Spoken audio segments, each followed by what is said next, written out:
Hello, hello, hello. Here we are. Hello, hello, hello. Welcome. I'm Suzana Mihajlovic, and it is so good to be with you here today. Welcome, welcome, welcome. What a great session we had on the imposter syndrome last Monday. Because of the great turnout, because of all of the feedback that you've given me, I thought we'll continue with this topic today, imposter syndrome. My gosh, so many of us experience the imposter syndrome. And as I shared last Monday, my over 30 years experience in the helping professions, in doing what I'm doing, in leading teams of up to 150 people, imposter syndrome is real. And in my experience, most people do feel it at some stage. Welcome. It's great to have you here. Just before we get into the session, Some of you weren't sure why I couldn't see your name in the comments.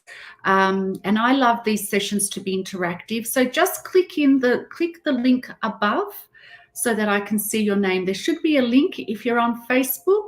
If you're watching me on YouTube, I can't see your comments. I'll go back and have a look at your comments, I promise. But if you're watching me live on Facebook, click the link above and let me know. Give me a hello in the comments below. Let me know where you're from. Would love to see who's here today. Okay, so let's get started. So what were your highlights from last Monday?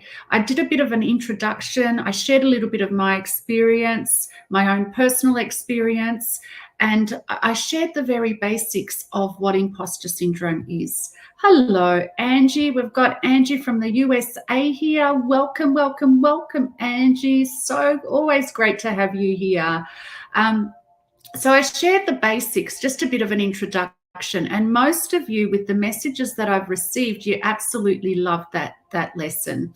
So I hope that you I gave you some three simple steps, really knowing what you want and writing that down. Writing down is always really important because you're getting it out of yourself onto the paper. You can see it and you're allowing it to go deeper. Hello to my beautiful friend Sharon from Brisbane, Vegas. Welcome, Sharon. So great to have you here. So I asked you to write those things down. I also sent an email about that too, just a reminder. So I hope you've done the work. Let's go a little bit deeper with imposter syndrome, if we may. So one of the main issues that I have seen in my over 30 years of working with people, including leading teams around the world, leading teams of around 150 people, sharing the stages with some very well-known people, of rooms of up to 1,000 people. One of the things that is really common, and let me know if this is a common one for you. I'd love to know if you experience this. One of the common things that people experience the imposter syndrome is because they think the other person is somehow different to them. Okay, so the other person is somehow different to them. So they see somebody who has the success that they would love to have. And so they have a goal, they have a desire. They see somebody in a position, living the lifestyle that they would love to live, having the business that they would love to have, being the leader that they would love to be. And they admire that person and they look up to that person. But for some reason, they feel that other people are able to achieve things that they are not. Okay, if you're familiar with this, let me know. Send me a message. I know many of you will probably be watching this recording. So you think someone else is somehow better than you. They have something that you don't have. They are somehow different. A lot of people that experience imposter syndrome tend to think that for some reason they over-exaggerate the success that other people can have, and they underestimate themselves. Angie says, yep, that's a common experience for her. Thank you for sharing, Angie. Another Facebook user. Hi, Facebook user. I can't see your name. If you want to click up the link, if you can find the link, click it, because I'd love to see who you are. Just let me know who you are. So this is common, okay? So I'm glad that we've got people that are on the live that have experienced this or are still experiencing this, okay? So the first step is to understand other people have this experience also, okay? Other people have this experience also. Let me ask you a question. Why do you think someone that you look up to has something that you don't have? Why do you think that happens? You can send me a private message if you like to let me know. Oh, hello, Gayleen. Welcome, welcome, welcome. So good to have you here. Oh, it's always a nice day when Gayleen's around. Welcome. So great to have you here. Thank you, Sharon, for letting me know. So why do you think that other people, or why do you overestimate the skills and success that other people can have and underestimate it yourself. Can you guess? Have a think about it. Send me a private DM message if you like. If you don't want to share in front of everybody, that's okay if you don't. Okay. I'm going to share my experience as to why that happens. First of all, we tend to carry, and I mentioned this last time, right? First of all, we tend to carry an image of ourselves that is limited. And the reason why we tend to carry this image of ourselves that is limited is because of our past experiences and the way that we have interpreted them for ourselves. So, for example, as I mentioned, during gestation to the age of 7, your conscious mind was not open. So therefore, you had a subconscious, and everything that was happening around you, the vibrations that were happening around you, everything that you experienced and your interpretation of them, whether it was right or wrong, right, became your truth, and it became your truth automatically. Okay, you may have experienced some trauma and it became your truth automatically. And then what happens is we have 60 to 70,000 thoughts a day, most of which are subconscious. You are repeating those same thoughts. The same thought happens. Okay, so then that becomes your reality as an adult. Okay, right now, most of those things, most of those experiences of who we thought we were negative, okay, and they were limiting. Unfortunately, we are not yet, I believe, by the end of our generation, by the end of our lives, the next generation, and it is absolutely my mission and purpose to contribute to this, will be a lot more awake. We'll be a lot more confident. We'll understand themselves and their limitless selves a lot more than what we do. Can you imagine a society? Can you imagine if we all grew up with parents or significant others or teachers that were informed about how to teach us about our limitless selves, about what is within us? Okay, so because of those experiences, we tend to think somehow that we are not good enough. Right? We're not good enough. We're not smart enough. We're not pretty enough. We're not funny enough. We don't have the credentials, whatever it is. Okay? So that's the first thing.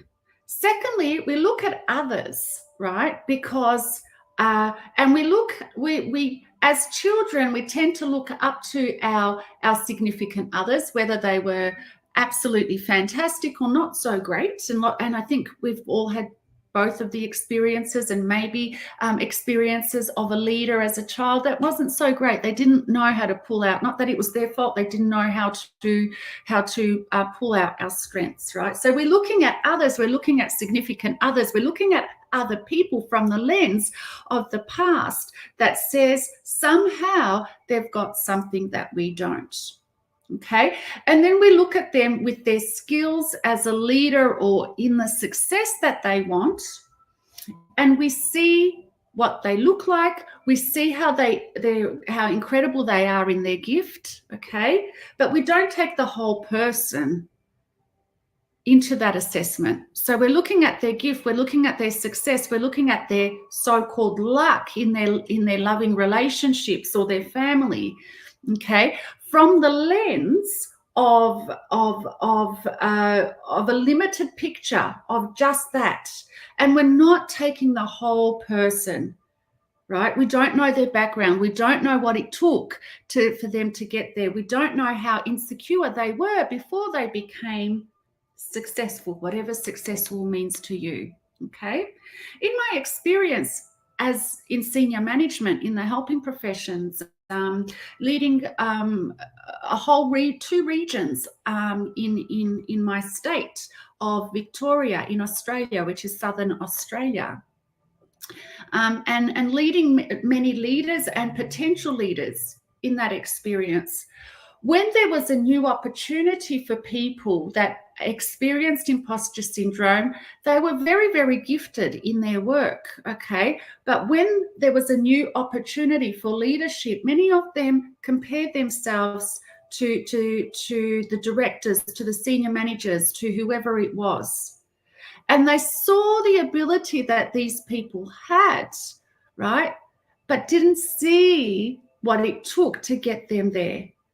Okay, they didn't see the failures along the way, right? They didn't see, the whole picture. Okay, they didn't see the work that they were doing on themselves to get there. So therefore they thought, oh, well, somehow these people are different to me. Somehow they are more intelligent. But also what happened is they looked at me, or they looked at, the other leaders, and they thought, they saw us like their teacher, okay, or their parent. Does this resonate with anyone? So it brought back the experiences of the leaders in the child, right? Without seeing us as a person that has developed these skills, or some skills came natural, not seeing the failures, etc. Okay, so two things. So imposter syndrome may have come from your childhood experience telling you what you are not. Okay. Okay, secondly, it may have come through you seeing somebody just in that part of them, just in their success, and not seeing the full picture, not seeing their imperfections, not seeing, their childhood experiences, not seeing what they had to overcome, not seeing their failures. Okay? So therefore, when you match those two up together, the child within you that feels like you are limited and you are somehow not good enough, and then you look at this person, you're looking up to them, right, and saying, God, they're incredible, and they probably are. But instead of saying, isn't it wonderful, you start to say, oh, that's not me, that's missing, I'm not like that, I'm not good enough. Okay, so then imposter syndrome kicks in. Okay. Now, this is not really an issue if you notice it and you notice where it's coming from. It becomes an issue when it starts to control your life and starts to control your results. So what do I mean by that? Well, what I mean by that is it stopping you from going for the next big dream? If you were to really sit silently and quietly in peace and connected with your heart, what would your dream be? What would you be doing? How would your business be? Who would you be? And if the imposter syndrome then gets in the way of you moving towards that because you are not good enough, or you are somehow not like them, okay, it stops you from taking action. It stops you from getting yourself out there. Then it becomes a problem, doesn't it? It becomes a problem. It becomes an issue. Okay, so where is it in your life that imposter syndrome is stopping you from moving forward? Where is it in your life that you feel like you are a fake, or you do not deserve the success that you want, or you're afraid of stepping out because of what people might think? Where is it in your life that you allow the imposter syndrome to come through? Just write that down. Note it in your mind. Write that down. Go back and watch this recording. I will share this with everybody. Everyone will have it in the Millionaire Roundtable, but I will share it with you in an email too, so you know where to find it and you can have it. But it will be in the guide section of the Millionaire Roundtable Facebook group for you to watch over and over again. So once you understand where the imposter syndrome is preventing you from being a fuller expression of yourself and a fuller expression of embracing the success that you desire. And I really believe if the desire is there, I believe beyond a shadow of a doubt, if the desire is there, it is meant to be yours. It is meant to be yours if you're not preventing the desire, if you're not getting in the way. Okay. And I believe that because Goals are not so much for you getting. Goals are not so much for you getting a new thing, getting more money, getting a new toy to play with, right? And when you achieve those goals, oh my God, it is so wonderful. Isn't it wonderful to have money, to have the home, to dress the way that you would love to dress? All of that is wonderful. It's a part of living a fully enriched life, right? But the main purpose of a goal is it's who you become. It's about you. Write this down. It's about you becoming a fuller expression of who you truly are. Oh, my gosh. When you understand that, I just got chills. When you understand that, what that means, my goodness, you open up to a whole deeper level of magic within you. So goals are here for you to become a fuller expression of who you are. Sharon says, boom. Goals are here for you to become a fuller expression of who you are. So therefore, we need big goals. We need goals that we have not achieved. Okay? Because we want to become more and more of who we are, of who we truly are. When there is a desire, it's an expression within you, within your soul, to expand, to become more authentic, to become fuller of who you are. Okay?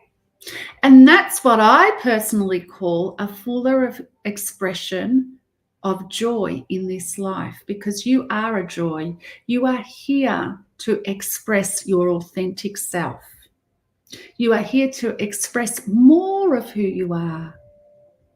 This is really important. Stay with me. So if you are here to express more of who you truly are, and you find joy, I'm having absolute joy right now as I share this with you. I love being here with you all. I love sharing this. As far as I can remember as a child, my gift and my purpose was to help people break through and become a fuller expression of who they truly are. Love it. Absolutely love every second of this. So if you are here to become a fuller expression of who you truly are, stay with me. And you have absolutely infinite potential. Think about that one. Your potential goes on forever and ever and ever. You cannot fulfill all of your potential in this one lifetime. Whoa, far out. Whoa. So you're here to become a fuller expression of who you are, and you have infinite potential. But, the big but. Oh gosh, I just and I don't mean that but. The big but is, for a large period of your time, maybe possibly if you're like 99.9% of the rest of the population, when you were born and as a child, you interpreted things going around you that were about you, which they weren't. And you accepted some lies about you, that you are not good enough, that you are naughty, that you're not good enough to have what you want, that you have limits, okay, that you have limits, that you're not intelligent enough, that you're not pretty enough. I like big buttons. So do I. I just had to share that one. Okay. So the big but is, you have been living a life deeply embedded with some ideas that have become your truth, but they're not your truth at all. And what happens, listen to this, what happens when you start to move out of those ideas that you have held on to for so long, they've been repeated over and over and over and over again, and you start to entertain something a little more different. You start to entertain a bigger possibility for yourself. You start to entertain that you're limitless. You start to entertain the idea that you are worthy of great success. You start to entertain the idea of becoming a leader in the example that I shared, right, earlier. You start to entertain the idea that you're lovable and you're worth a beautiful, beautiful, mutually beautiful, loving, fulfilling relationship. You start to entertain the idea of being a millionaire. What will happen is it will feel unnatural. It will feel unnatural because you've been lying to yourself all of these years. So therefore, for us to change, we're going to experience some discomfort. We're going to experience a conflict in our subconscious mind, a conflict of two different energies. The energy that we've always had, that Suzana is X, Y, and Z, right? She's this height, she's this personality, she's this intelligence, she can do this, she can't do that, okay? And then a new energy that says, no, Suzana is limitless, or Sharon is limitless. She's born to be a millionaire. She's born to serve the world. Galen is the same. Okay, so there's a conflict in your subconscious of two different energies going on. And those energies, being a vibration, they vibrate throughout your whole body. So, of course, you're going to feel unnatural to start off with. So imposter syndrome now, when you understand this information, is no longer going to hold you back because you understand why you are experiencing it. And you understand that by moving through it and doing it anyway, you will eventually change. And this new way of being and these new results that you are receiving start to become your new natural. Start to become your new natural. Okay? And then what happens is you need to stretch yourself again. And that will become unnatural until it becomes natural again. Okay? So, when I was leading teams in senior management, hot dog, don't we love Angie's beautiful personality? So, when I was leading teams, and one of the reasons why I was a successful senior manager is bringing people on board with you. And I remember we were doing some compliance, and the whole region did not like compliance, but we were in the helping profession. So compliance was a part of what we had to do, okay, to keep the quality and keep all of our clients, the quality of our work, a high standard. But what the whole region felt was it was a threat to them, because it would expose that they may not have been good enough. When you dug deeper, when you understood it, okay, it exposed their own inner beliefs about who they were. It exposed that they weren't good enough to be absolutely fantastic. They were an exceptional region, by the way, absolutely exceptional. Okay, but these childhood thoughts and feelings collectively in a team started to become like exposed. Okay, so what happened was, what I did was I took them through a learning experience of who they truly were. And through information about goal setting, about what we do, about an opportunity to look at what we do well and develop a self-image, a collective regional image of being great, then the compliance process was an opportunity for them to become greater and to celebrate their wins and become even better. Does that make sense? Right? So what am I doing here with all of you? I'm helping you understand why the imposter syndrome. They had imposter syndrome huge as a whole region. I'm helping you understand what imposter syndrome is first and foremost.